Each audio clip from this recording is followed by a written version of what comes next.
Hey, what's up, world? I'm Sway, and this is what people love about hip-hop. It's the bravado-fueled tradition of MCs battling it out with words. It's been a part of the tradition of hip-hop since day one, and it's what helps sets rap apart from other forms of music. So whether you're a hip-hopper, a sports fan, or a pro wrestling fan, everybody loves a good grudge match. And for the next half an hour, we're going to take a look at one that's turning out to be a classic. Now, since September the 11th... How, Sway? How? For the next half an hour, we're going to take a look at one that's turning out to be a classic. Now, since September the 11th, New York has been in a pretty strange place. And now there's finally signs that everything is getting back to normal. People are free to feud again, like the war of words between two of the city's biggest music stars, the king of Brooklyn's Marcy Projects, Jay-Z, versus the poet of Queensbridge, Nas. Now, it's a battle that's the latest in the tried and true tradition of hip-hop, and as you're about to see, as competition often does, it brought out the best lyrically between Nas and Jay-Z. It's a ill lyrically war right now. I think Jay on top right now. I'd like to hear some more. Eat the joint. He straight killed Jay-Z on that one. Hold up. Just how did this legendary battle erupt? The fuse was lit at New York's radio station Hot 97's 2001 Summer Jam. The long-festering rivalry between Jay-Z's Rockefeller camp and QB's finest blew up on stage when Jay debuted The Takeover. He starts doing the Takeover. No one knew what that song was, all right? He does the first verse, The Takeover. You hear the background, the little Jim Morrison Doors sample. Dum, dum, ba-dum, dum. Everyone's like, okay, but they're listening to him. I don't care if you mob people, I hold cruise. You little I got money stacks bigger than you. He had the verse that dissed Prodigy. So he said that verse and tried to clown him, and the crowd loved it. Nah, I ain't gonna lie, that was a fucking bar. That was a bar. His sample. Dum, dum, ba-dum, dum. Everyone's like, okay, but they're listening to him. I don't care if you mob people, I hold cruise. You little I got money stacks bigger than you. He had the verse that dissed Prodigy. So he said that verse and tried to clown him, and the crowd loved it. But then at the end of the line, he goes, ask Nas, he don't want it with Hov. Ask Nas, he don't want it with Hov. No. The crowd went crazy, like, whoa, wait a minute. Oh, it's like, okay, now it's on. At that point, Jay-Z's finally acknowledged that he doesn't like Nas, that there's a conflict with Nas, and he said it. Nah, I wasn't surprised by Jay at the Summer Jam. He knew that this is a point in his life where he can make himself official. That was a big step for hip-hop, no matter who he dissed or whatever, and that's good. Good, but not over. Boom. About 3 weeks later, Nas drops a beautiful freestyle called Stillmatic. With the release of Stillmatic on mixtapes, Nas took his argument back to the streets. H to the Izzo, M to the Izzo, pushes on your phony, the rapper version of Cisco. When Jay did the Summer Jam, you know, everybody's in the streets is like, yo, I know you're gonna get at him, so I got at him with the freestyle joint. Your fake rhymes and no times I never took place, you liar. Was your first court case. You had no prize. I'm sorry, it was that small, but he touched the nerve. Although it was a stinging track, Stillmatic failed to create a buzz.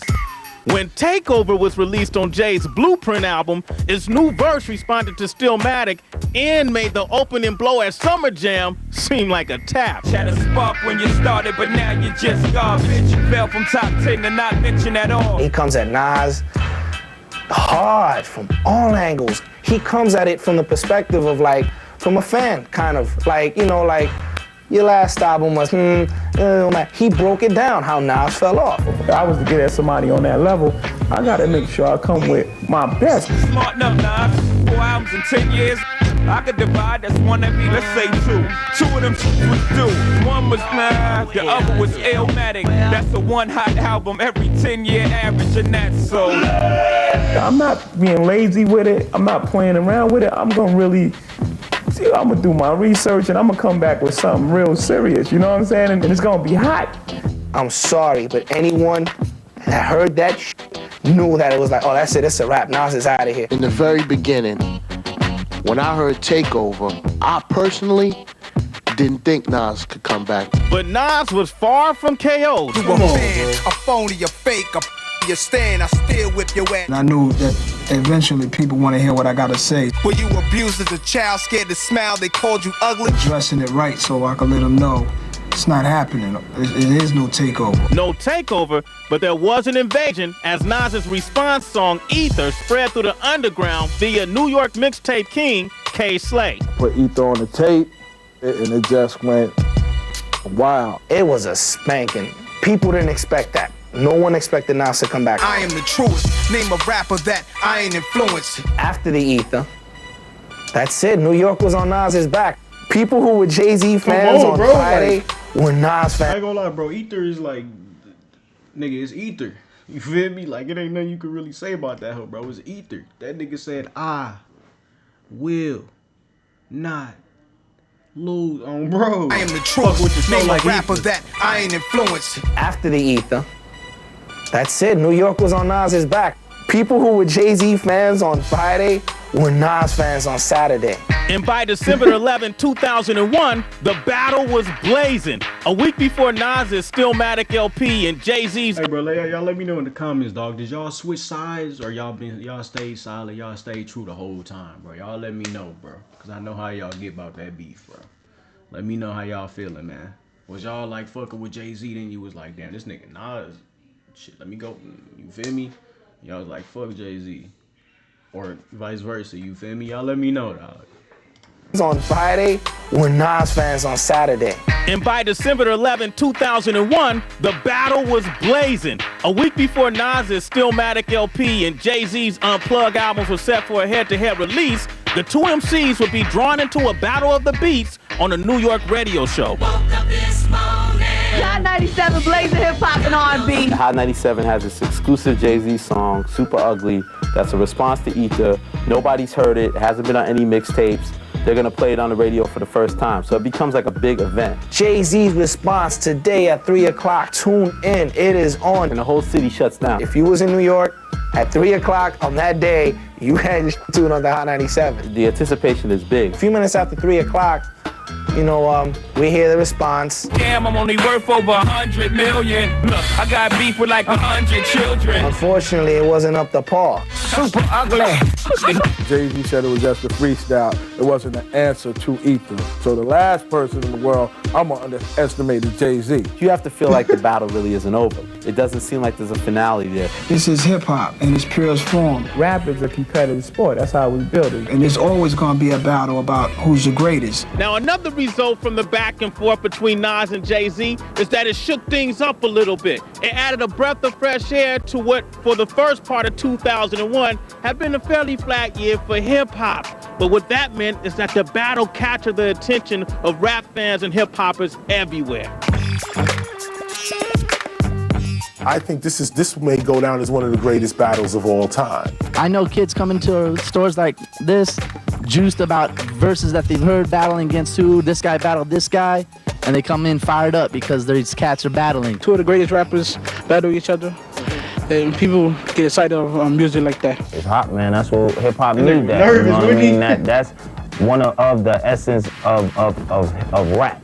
You know, the battle. Joe, we need some fun in this, man. Back in the days, you know what I mean? You had Kane doing it, you know what I mean? You had L doing it. That's how it all started. Different crews battling against each other, and that was kind of like the essence of it. You know, who had the better skills, the better lyrics, you know, who was the best crew. It's amusing, it makes people laugh, it sells records, so it's good in that sense. Martin Luther King said, talk it out. We just making it rap, we just making the lines rhyme. And Nas is very creative and Jay is creative. But, you know, it all depends on when the battle is won, who's the last man standing. And, you know, right now, everybody's standing. Nas and Jay-Z have had a lot to say in this battle, but are their claims true? Right after this break, we're gonna read between the lines and try to figure out who's got the facts right and who doesn't. Welcome back, glad you're still with us. MTV News Now special report, taking a look at Jay-Z and Nas and their battle for lyrical supremacy. Now, as we saw earlier, the war of words between these two rappers really seemed to take off when Jay-Z performed the line from the song Takeover back in June at a New York radio station Summer Jam concert. But the artistic battle traces back to Rockefeller artist Memphis Bleek's debut album. On his first album, Coming of Age, Jay's protege Memphis Bleek released a song featuring a verse from Jigga. Jay put a verse on one of my records, on my album. What you think of that? What you think of that? And the hooks blatantly say, I'm a ball till I fall. What you think of that? I'm a ball till I fall. What you think of that? Now that track, for some reason, struck a chord with Nas, prompting the Queensbridge MC to cite Bleek's lyrics in his own song. You want a ball till you fall, I can help you with that. You want beef, I can let it fucking melt in your hat. By blatantly referencing Bleek's line in his response, it appeared that Nas was challenging him. A lot of times rappers listen to other rappers' lyrics and they feel like people coming at them, they're very sensitive and they feel like sometimes rappers are coming at them indirectly. And rather than a face-to-face confrontation, MCs generally take it straight to the mic. And so, Bleek responded on his single, My Mind Right. I don't got no personal feeling against the man. Like, he cool, you know what I'm saying? I ain't got nothing against him, but you throw a line at me, be prepared, I'ma throw one at you. Your lifestyle's written, so who you supposed to be? Play your position. And on one of the key lines on that record, he said, your lifestyle's written, well, who you supposed to be? Play your position. And of course, you know, everyone knows Nas' second album was called It Was Written, so people took that as a diss. Now, by referencing this album title, Bleek let the world know that he was talking about Nas and questioning his credibility. And so it was written, or maybe we should say spoken. The first seed was planted in the battle to come. This is a rule, though. You're never supposed to let your enemy know what you're thinking. And they did just the opposite, so now I know what they're thinking about, and it's cool. While Nas's rules may seem like they were lifted from the Art of War manual, the N to the A to the SIR soon let Bleek know exactly what he was thinking. The outcome? A sly line on his Queensbridge Finest compilation album. Oh, you didn't want to know whose life was written, the life I'm living, the ice, the women. Oh, you didn't was Nas's way of coyly dismissing newcomer Memphis Bleek's attack on the veteran MC's image. Things appeared to simmer down in early 2001, but it wouldn't be long until Bleek's mentor, Jay-Z, claimed he was on the wrong end of Nas's bad-mouthing campaign, this time over the radio airwaves in Los Angeles. It seems to be resolved, but then Jay claims he's in LA and he hears Nas on the radio in LA talking reckless and saying bad things about Jay. So at that point, Jay's like, all right, I'm gonna say something about him. I'm gonna bring it to him. And Jay did put it all out in the open a few months later when he came at Nas with The Takeover. Now that song plus Nas's no holds barred response ether qualify as two of the best battle records ever made, hands down. But a good diss record is not necessarily a truthful one. I mean, sometimes things get a little exaggerated. So we decided to do a fact check on the claims made by both lyrical warriors. Went from nasty Nas to Esco's trash. Had a spark when you started, but now you just garbage. Claim number one. Jay says Nas has fallen off since his first album in 1994, Illmatic. That's a one hot album every 10-year average, and that's so. One hot album every 10 years? Let's take a closer look. Nas's Illmatic was a success with critics, but since then, sales of his albums have dropped, and so has his critical acclaim. Looks like Jay may have a point. The follow-ups after Illmatic were not on people's radars. After Illmatic, this guy was looked at as maybe one of the best MCs of all time. Now he's just a guy who makes, you know, some good records, but he's not living up to that promise of that first album. But Jay's claim may be outdated since Nas released the appropriately titled Stillmatic on December 18th last year, garnering critical acclaim and impressive first week sales. It's taking hip-hop back to hip-hop. I am the truest. Name a rapper that I ain't influenced. And with this new album came acclaim from Nas. All I did was give you a style for you to run with. Did Jay take Nas's rhyme style? Jay-Z used to rhyme differently. He used to rhyme a faster rhyme style. Well, check out the J, check out the A, check out the Y, Z. They had a really faster rhyme style, like more similar to the quick tongue rhyme style, which was really prominent in the early 90s. Over time, Jay-Z may have switched up his rhyme skills. I'm sick with the flow and this is all I know. Though it's impossible to prove whether it was an evolution of his personal style or a robbery of Nas. But there is one thing that he did borrow from the Queensbridge rapper. Who did Jay sample on his first hit, Dead Presidents? You guessed it, none other than Nas. I'm out for presidents to represent me. Say what? I'm out for presidents to represent me. Even Jigga himself admits to taking it but he also admits to perfecting it. I sampled your voice, you was using it wrong. You made it a hot line, I made it a hot song. Whether or not he made it a hotter song,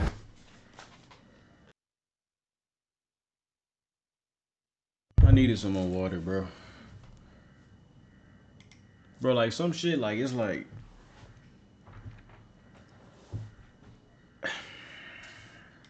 But he also admits to perfecting it. I sampled your voice, you was using it wrong. You made it a hot line, I made it a hot song. whether or not he made it a hotter song, they're both classics. Speaking of That's what I'm classics, saying, let's bro, check like- up on another one of Nas's claims in this battle. Nas also points out that Jay takes lyrics from the late great Notorious B.I.G. How much of Biggie's rhymes is gonna come out your fat lips? Well, Jay did use some lines from Biggie. When the Remy's in the system, Ain't no telling, will I fuck him, will I diss him? Jigga probably wouldn't deny that he's borrowed from Biggie. Nonetheless, most say it's a tribute to his good friend and rhyming partner. But there are some claims Jay is a little more reluctant to take credit for. You 36 in a karate class, you Tybo. Though we're not sure if Jay takes Tybo, he does claim to be younger than 36 years old. So this time, Nas scores points for humor. But as any battle MC knows, the truth is what really hurts. You want to try to be factual because fact is more of a punch than something that can be just written off as a joke.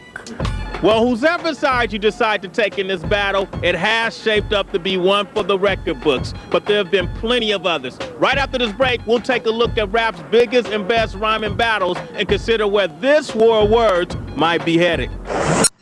Welcome back. Now, the recent verbal sparring between Jay-Z and Nas, as any hip-hop fan is aware, is the latest in rap's long tradition of creative battles. In fact, in the early days, whether it be a DJ, an MC, or a breakdancer, hip-hop has always been driven by competition. Actually, rivalry frequently made the performance that much richer, and rappers have often found that some of their best material is the most spontaneous. One of the first battles on wax to score big in the early 80s started at parties where pioneering rappers Kumo D and Busy B spit verbal disses on the regular. Busy B, he would just go from beginning to end, oh, come on, clap your hands. I never even heard of It was him. always fun to get on and out-rhyme somebody. You're not number one, you're not even the best, and you can't win no real MC contest. He snapped on me, he took me to the mud. Mo D would soon find himself in the battle trenches again as an up-and-coming LL Cool J exchanged words with the now old-school MC. how you like me now? How you like me now, punk? It's like Eddie Murphy and Richard Pryor standing on stage and telling jokes about one another, seeing who can win. It was no hard feelings. For LL, success in the lyrical ring meant having to defend the title. Subsequent verbal sparring with Ice-T and Hammer proved to be minor compared to a challenge later in his career from freestyle star Cannabis. Fans tuned in like it was a championship bout, and the newcomer was going for no less than a knockout. Now watch me rip the tap from your arm, kick you in the groin, stick you for your Vanguard award in front of your mom, your first, second, and third born. I actually laughed. This is not a new thing for me. This is like Michael Jordan going to the finals. Cannabis, he ain't understanding this, because 99% of his fans don't exist. I heard the record, you know, it's hip-hop, you know what I mean, because he's responding, but I think it's garbage. The nature of hip-hop is competitive anyway. It's a competitive genre. And as long as it stays friendly and people understand the difference between hate and competition, you know, it's really not a problem. Cannabis's battle with LL eventually marked a high point in his career at a time when platinum hits, not competition, meant success. But back in the day, before rap went pop, battles were the best way for rappers to shine, as witnessed by the classic rivalry between Queens MC Shan and the Bronx KRS-One. South Bronx, the South Bronx. When I was coming up, you had to go to the club and prove yourself before an audience. And sometimes in proving yourself, you was challenged. And don't think dissing is strictly an East Coast thing. After NWA broke up, Dr. Dre found greater success with the diss record and video, lampooning former bandmate Eazy-E and Two Live Crew's Luke Campbell. And it's my homie Dre can't be touched. Luke's bending over, so Luke's getting stuck, Buster. When I saw the video, I laughed. I mean, it was funny. It's all business, it's all entertainment. Dissing would stay in Dre's musical family for years to come. After receiving what he perceived to be an insult from Everlast, Dre protege Eminem showed why he earned respect as an underground battle MC long before earning platinum plaques. They shot you back to life at the clinic, but you about to get relapsed any minute. Honky, I hit him up. I actually like his new record. I ain't never heard that shit before by Eminem. What the fuck? That's crazy. As an underground battle MC long before earning platinum plaques. They shot you back to life at the clinic, but you about to get relapsed any minute. Honky, I hit him up. I actually like his new record. I'm like one of the 6 people that bought it. With your candy ass name, you're a candy ass rapper. I'll smack you up, shut you off like the clapper. The guy runs around and shoots deers in cages like, you know, Christina Aguilera and Britney Spears. I'm not in sync, man. Of course, maybe the most renowned rivalry in rap history involved fallen icons Tupac and Notorious B.I.G. But ironically, the beef between the two can never be considered a classic rap battle. There was battles before Tupac and Biggie, and there'll be battles after them. We hip-hoppers know that Tupac and Biggie was not battling. West side, when we rock, I'm equipped with game. Although Tupac spit flames at Biggie on many occasions, a response track was never released by the Bad Boy star. Despite having undeniable East Coast-West Coast feud as a backdrop, beef between Pac and Biggie was clearly not part of hip-hop's great lyrical tradition.